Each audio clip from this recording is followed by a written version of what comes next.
ಅಮ್ಮಜೇಶ್ವರಿ ಏತ ನೀರಾವರಿ ಯೋಜನೆ ಕಾಮಗಾರಿ ಕಾರ್ಯಕ್ರಮದಲ್ಲಿ ಸಿಎಂ ಸಿದ್ದರಾಮಯ್ಯ ಭಾಷಣ ಮಾಡಿದ್ದಾರೆ. ಲಕ್ಷ್ಮಣ ಸವದಿ ಮಂತ್ರಿ ಸ್ಥಾನವನ್ನ ಕೇಳಲಿಲ್ಲ, ನೀರಾವರಿ ಯೋಜನೆ ಕೊಡುವಂತೆ ಕೇಳಿದ್ರು. ಈ ಯೋಜನೆ ಬಹುದಿನಗಳಿಂದ ನೆನೆಗುದಿಗೆ ಬಿದ್ದಿರುವ ಯೋಜನೆಯಾಗಿದೆ. ಈ ಯೋಜನೆಗೆ 1486 ಕೋಟಿ ರೂಪಾಯಿ ಖರ್ಚು ಆಗುತ್ತದೆ. ಈ ಭಾಗದಲ್ಲಿ ಸುಮಾರು 20,000 ಹೆಕ್ಟೇರ್ ಪ್ರದೇಶಕ್ಕೆ ನೀರಾವರಿ ಯೋಜನೆ ಕಲ್ಪಿಸುತ್ತದೆ. ಕೃಷ್ಣಾ ನದಿಯಿಂದ 3 TMC ನೀರು ಎತ್ತಲಾಗುತ್ತದೆ. ಕೃಷ್ಣಾ ನದಿಯಲ್ಲಿ ನೀರು ಲಭ್ಯವಿದೆ.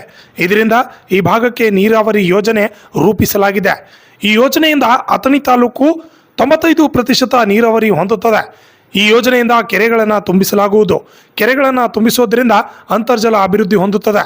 ಕೆರೆಗಳನ್ನು ತುಂಬುವುದಕ್ಕೆ 4,000 ಕೋಟಿ ಸರ್ಕಾರ ಹಣ ಖರ್ಚು ಮಾಡಿದೆ. ನೀರಾವರಿಗೋಸ್ಕರ ನಾವು ಪಾದಯಾತ್ರೆ ನಡೆಸಿದ್ವು.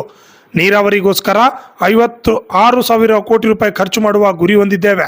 ಅಪರ ಕೃಷ್ಣಾ ಪ್ರಾಜೆಕ್ಟ್ ಮುಖಾಂತರ ಹಲವು ಭಾಗಗಳಿಗೆ ನೀರು ಕೊಡಬಹುದು. ಆದರೆ ಇದುವರೆಗೆ ಕೇಂದ್ರ ಸರ್ಕಾರ ಅನುಮತಿ ಕೊಟ್ಟಿಲ್ಲ. ಮಹದಾಯಿ ಯೋಜನೆ ಬಗ್ಗೆ ಕೇಂದ್ರ ಸರ್ಕಾರ ಪರಿಸರ ಅನುಮತಿ ಕೊಟ್ಟಿಲ್ಲ. ಕೇಂದ್ರ ಸರ್ಕಾರ ಅನುಮತಿ ಕೊಟ್ಟರೆ ನಾಳೆನೇ ಕಾಮಗಾರಿ ಚಾಲನೆ ಕೊಡುತ್ತೇವೆ. ಬಿಜೆಪಿಯವರು ಎನ್ಆರ್ಮೆಂಟ್ ಕೊಟ್ಟಿಲ್ಲ. ಮಹದಾಯಿ ವಿಚಾರದಲ್ಲಿ ಪ್ರಹ್ಲಾದ್ ಜೋಶಿ ಮಾತನಾಡ್ತಾ ಇಲ್ಲ.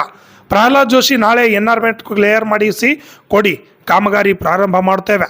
ನಾಳೆ ಅಂದರೆ ನಾಳೆಗೆ ಕಾಮಗಾರಿ ಪ್ರಾರಂಭ ಮಾಡ್ತೇವೆ. ಅಪರ ಕೃಷ್ಣಾ ಯೋಜನೆಗೆ 5,300 ಕೋಟಿ ಕೊಡುತ್ತೇವೆ ಎಂದು ಬಿಜೆಪಿ ಹೇಳಿತ್ತು. ಆದರೆ ಇದುವರೆಗೆ 1 ರೂಪಾಯಿ ಹಣ ಬಂದಿಲ್ಲ. ಬೆಳಗಾವಿಯಲ್ಲಿ ಬಿಜೆಪಿ ಸಂಸದರನ್ನು ಗೆಲ್ಲಿಸಿದ್ದಾರೆ. ಸಂಸದರು ಅಪರ ಕೃಷ್ಣಾ ಮಹದಾಯಿ ಕಳಸಾ ಬಂಡೂರಿ ಯೋಜನೆ ಬಗ್ಗೆ ಮಾತನಾಡುವುದಿಲ್ಲ ಯಾಕೆ? ನರೇಂದ್ರ ಮೋದಿ ಹತ್ತಿರ ಸಂಸದರು ಈಗಾಗಲೇ ಅನೇಕ ಬಾರಿ ಹೋಗಿದ್ದಾರೆ. ಆದರೂ ಕೂಡ ಸಂಸದರ ಬಗ್ಗೆ ಕೂಡ ಯಾರು ಮಾತನಾಡ್ತಾ ಇಲ್ಲ ಎಂದು ಆಕ್ರೋಶವನ್ನು ವ್ಯಕ್ತಪಡಿಸಿದ್ದಾರೆ.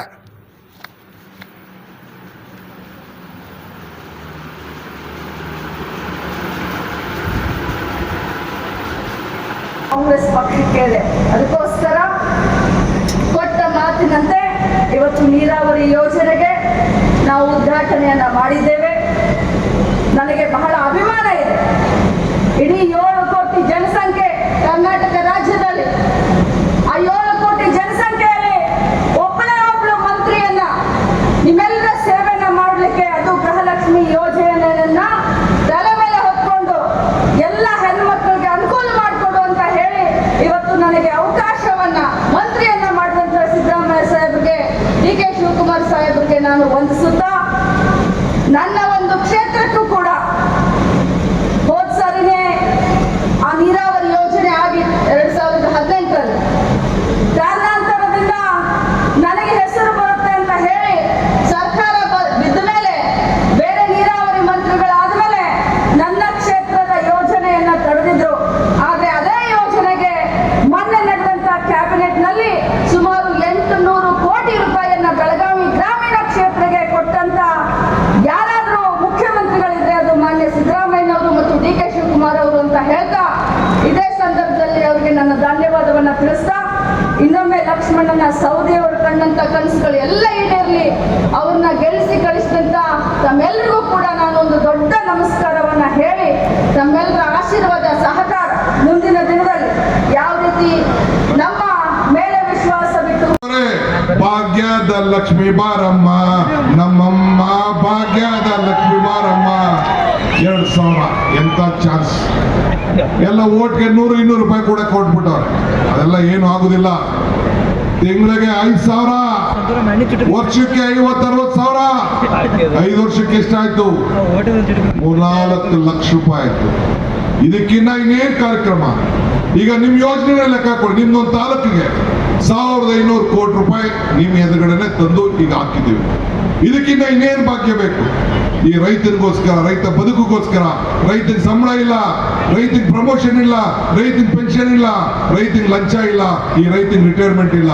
ಅದಕ್ಕೆ ಸಹಾಯ ಮಾಡಬೇಕು ಅಂತೇಳಿ ನಮ್ಮ ಎದೆ ಮೇಲೆ ಕೂತ್ಕೊಂಡು ಲಕ್ಷ್ಮಣ್ ಸವದಿ ಅವರು ನನಗೆ ಈ ಯೋಜನೆ ಬೇಕೇ ಬೇಕು, ನೀವಿಬ್ರು ಬರಲೇಬೇಕು, ಸರ್ಕಾರ ಬರಲೇಬೇಕು ಅಂತ ಬಂದು ಇವತ್ತು ಇಂಥ ಒಂದು ಪವಿತ್ರವಾದಂತಹ ಕಾರ್ಯಕ್ರಮಕ್ಕೆ ಅಡಿಪಾಯ ಹಾಕಿದ್ದಾರೆ.